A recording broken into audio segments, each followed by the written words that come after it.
নুকদ্দিসু লাক, এই যে নুকদ্দিসু কুদ্দুস পাইছেন?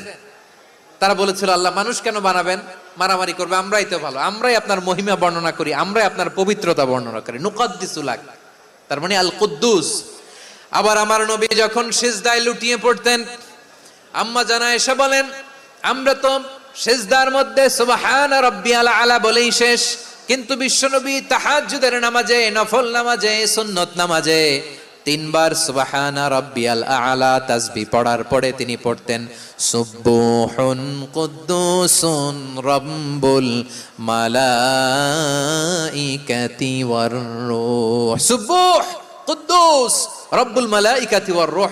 সিজদায় লুটিয়ে পড়ে বিশ্বনবী এই দোয়াটা পড়তেন নফল নামাজে, সুন্নাত নামাজে কিংবা তাহাজ্জুদের নামাজে। সুবহান রাব্বিয়াল আলার পরে কি পড়তেন? সুবহুন।